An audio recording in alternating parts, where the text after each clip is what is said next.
On February 25, 2025, Donald Trump posted on his Truth Social account a 30-second video clip, which appears to have been created with generative AI and was first put online by somebody with no connection to the White House. The clip, which promotes the transformation of Gaza into a Gulf state-like resort, opens on barefoot Palestinian children walking through Gazan rubble. After a title card asks, "What's next?" They walk towards a skyline of skyscrapers lining Gaza's coast, and a voice sings, "Donald's coming to set you free." Trump Gaza shining bright. Golden future, a brand new light. Feast and dance. The deed is done.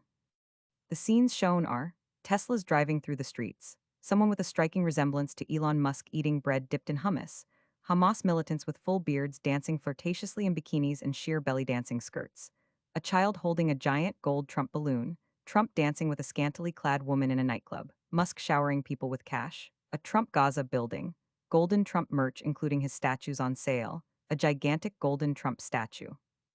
Trump and Netanyahu lounging topless poolside while enjoying cocktails. In whatever way one understands this clip, Palestinians are deprived of minimal dignity, and dignity is important to them, in spite of or rather because of their misery. On October 20, 2024, after a 3-year-old Palestinian boy was killed by airdropped aid in the southern city of Khan Younis in Gaza, his grandfather said, "We don't want aid, we want dignity." Enough with the humiliation and insult that we are receiving from the Arabs, not just the Israelis. It is easy to make fun of this weird clip, but it deserves a deeper analysis with even philosophical implications. Lacan claims that truth has the structure of a fiction. Some traumatic or intense truths are easier accepted if we present them as moments of a fictitious game. Say, I am passionately in love, but I am ashamed to declare it openly, so I use the situation where we both play the role of lovers in a theater scene to say it, knowing that it will not be attributed to me as a person. In today's political propaganda, the strategy is simpler. Fiction has the structure of truth, i.e., a lie is presented as truth. The Trump Gaza clip fits neither of these two options. The first impression it gives us when we watch it is, of course, that of a tasteless satire, of ridiculous irony, but when Trump himself posted it on his Truth Social account, it looks as if he appropriated it seriously, taking it as a possible vision of Gaza in the near future. Or was he aware that the clip was meant ironically and consciously decided to function in his real life as his own caricature? The most probable version is that Trump didn't think about it a lot at all.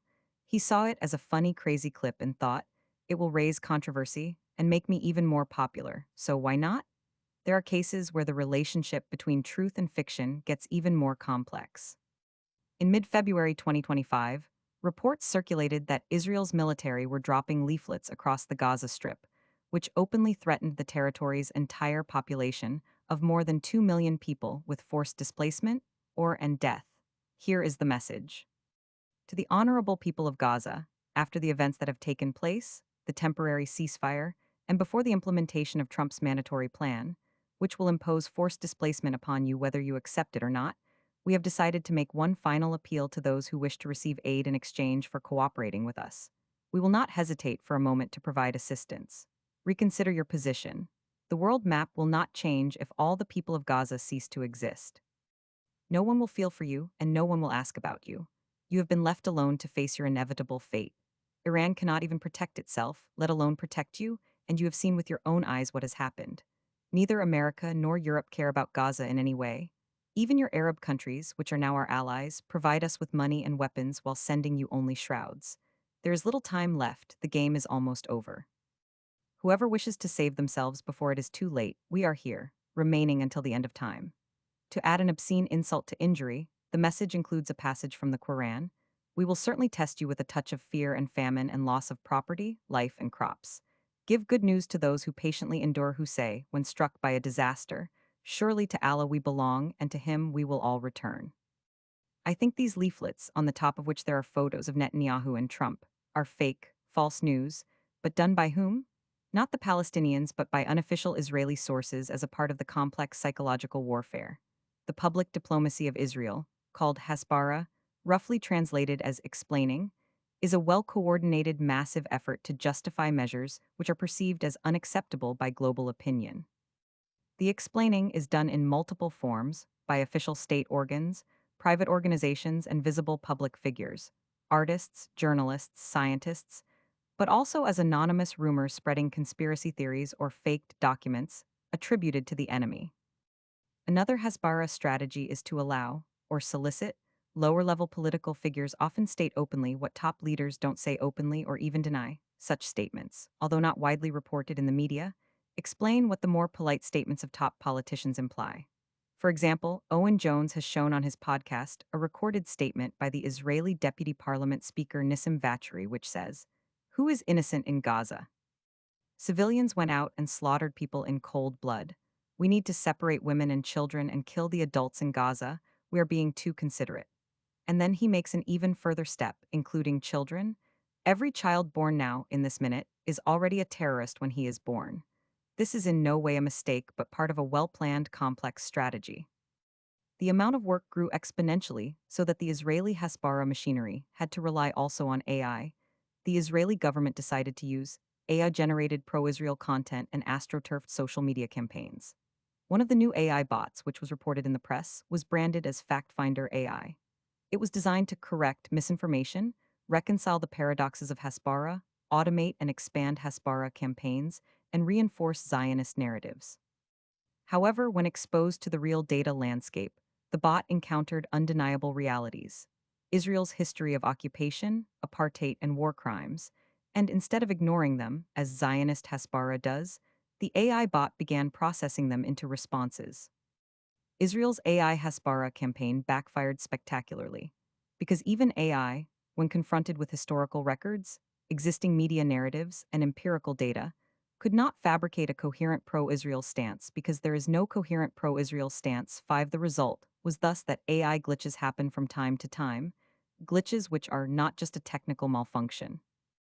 It is a symbolic rupture, an inevitable revelation of the inherent failure of Zionist ideology it was designed to serve.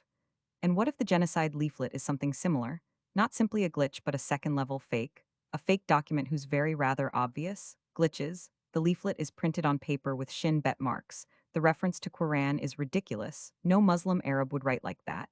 Were intended and serve a precise function. What if the true goal of the discovery of this leaflet was to sow doubt about its own authenticity, but at the same time leaving behind the vague impression that there must be some truth even in this fiction? But with such glitches, we didn't yet reach the level of Trump speak, which works in a different way. Trump doesn't even try to mask contradictions or constant shifts in his position. From day to day, he blurts out what pops up in his mind, not as some think, as part of his mental confusion, but as the result of his fully conscious assumption of the role of a master beyond law and logic, a master who asserts his power by way of constantly changing what he claims. One day Zelensky is a legitimate leader of Ukraine to be received in the White House. The next day he is a dictator. One day Russia attacked Ukraine. The next day Ukraine defends itself against Russian aggression. One day EU is a respected partner reproached just for not doing enough for the West. The next day Trump says EU was formed to screw the US. A true master doesn't just obey the rules and laws. From time to time, he makes an unexpected gesture, changes a political line, condemns or pardons a person, without giving any clear reasons. Such changes are a way for the master to assert his unconditional authority. When, usually in late evenings, Stalin was confirming long lists of people to be shot, he from time to time inexplicably crossed out a name, although in all probability he didn't even know who that person was. The total opacity of such acts made his authority unconditional. However, there is a difference here between Stalin and Trump. What was with Stalin an exception to the reign of a brutal law is for Trump a modus operandi. Trump is here effectively an anti-Stalin, not that this makes him any better. To paraphrase Stalin, Trump and Stalin are both worse. In both cases, factual truth takes second place. However, in Stalinism, the ignorance of factual truth is part of a precise hermeneutics. The very fact that a statement is factually not true delivers a clear message. The gap that separates exactitude, factual truth, accuracy about facts, and truth, the cause to which we are committed, was precisely formulated by Jean-Claude Milner. When one admits the radical difference between exactitude and truth, only one ethical maxim remains: never oppose the two. Never make of the inexact the privileged means of the effects of truth. Never transform these effects into byproducts of the lie. Never make the real into an instrument of the conquest of reality. And I would allow myself to add, never make revolution into the lever of an absolute power.